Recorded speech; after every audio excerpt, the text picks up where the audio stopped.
like to welcome all the people who have made it this long, distant journey to come here once again and help us to celebrate the life and work of Mary Barnes, who I think is one of the most famous residents of the hall. I guess there are many spirits moving through this building this evening. Obviously, Mary herself.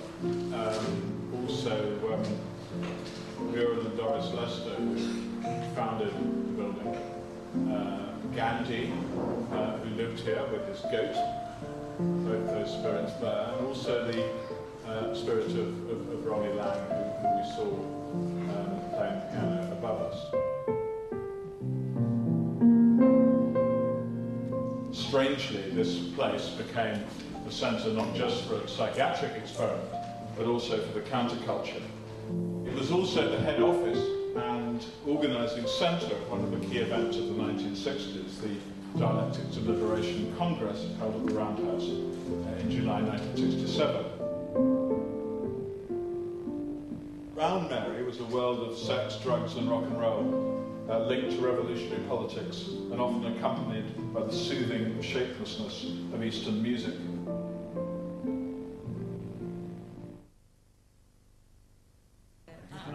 And then if you could introduce them all as they come up on stage and say, right, here's Simon. Sex. So it's not surprising that she's fairly choosy about her feet. Still haven't got that much to do now, I can do this.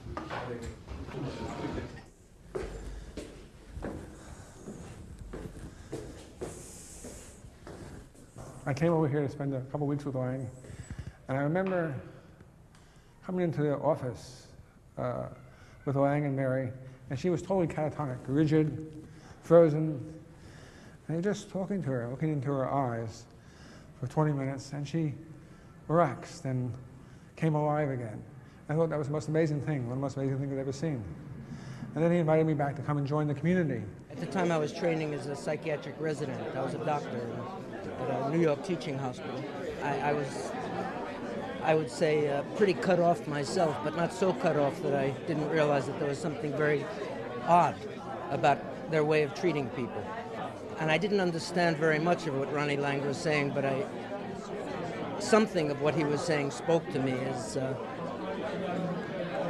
this is what I've got to find out more about. And we came here like a whirlwind. We were full of New York energies. And everybody here hated us. Immediately, we kind of completely changed the community. My first memories of Mary Barnes go back to when I was 7 years old. My father said that he had started a place with some colleagues, and the idea was that there'd be no rules except those which were made up by the people living there. There was a very extraordinary lady who he wanted me to meet. And he took myself and my brother, who was 8, to Kingsley Hall.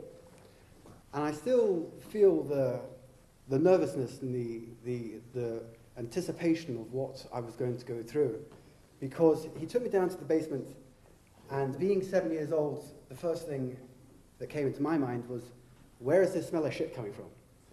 And we went into this room, and to a 7-year-old, it was hell.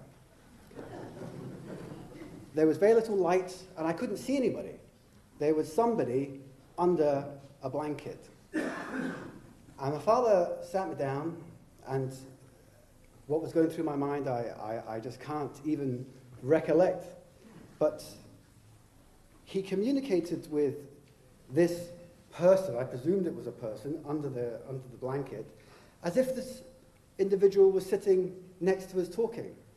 And it was an ability that my father had, which I think was separated him out from others. That if you can imagine a 7-year-old boy and his father sitting in a room with the walls covered in shit, and he is pretending, as far as I'm concerned, everything is perfectly normal. We're sitting with this woman, having a conversation. We were in the dining room in this building, and you could smell the shit permeating through the wall from her room. And there was a serious discussion going on that evening. Adrian said there were no rules at Kingsley Hall. And there was a discussion going on then about whether someone's smell space should be larger than the space in their room. And I remember Joe jabbing me in the ribs because I was visiting then for a week from an American hospital where I was training to be a psychiatrist. And Joe said, "You don't get this kind of discussion, I'll bet, in your clinical rounds at the hospital." Mary had an immediate crisis. What was the crisis? She wouldn't eat. She came here to regress and to be a fetus again. She wanted to be tube-fed. And she was getting skeletal. So there was whole discussions, could we allow this, should we allow this, shouldn't she go to hospital? There was the pro-hospital and anti-hospital factions here. And then she said, had a temper tantrum, no, I want a tube. And I said, no, it's too dangerous. We think you should have a tube, if that's what you want, but we can't do it here. You have to go to hospital if that's what you want. What we can do here is give you a baby bottle. And after much anger and rage, and she agreed. And I volunteered to give her the baby bottle, which is what I did. And this 45-year-old former nurse, I was holding her with a baby bottle.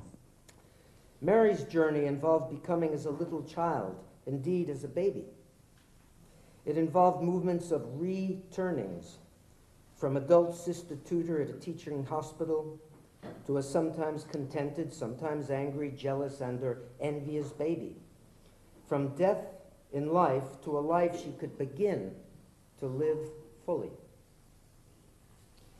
She was moved by a faith that it might be possible to find an uncorrupted core or seed that was good enough, and that with good enough care and letting be could grow. Later on, as I got to know her more, then I was able to improvise with her. I don't remember who started crocodiles and snakes first, but eventually the way I got through to her was I would bite her, and she would bite me, and eventually she would come alive again. Because the whole thing was with her, coping with her it. Her it was her anger and her rage, which was going to destroy the world. And when she found she couldn't destroy me, then she began to think, well, maybe it isn't so powerful, you know? You felt possessed. Yeah. That made you feel angry. No, I'm not angry with you, Joe. Yeah, Mary, you were angry with me. No, not angry. Not angry with you. Mary, you look angry right now. No. But broken, confused, Joe.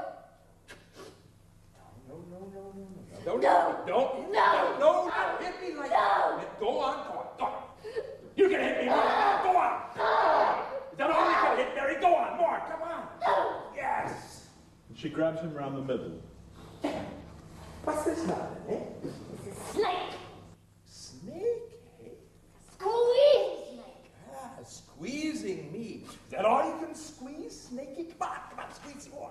Mary squeezes as tight as she can, and finally she lets go, falls back panting, exhausted, happy. Joe breathless as well, then he turns to Mary.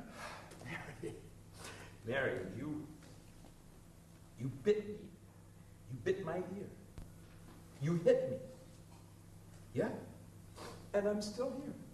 And I hit you. And you're fine. Anger doesn't hurt me. And it doesn't kill you either. We're both okay.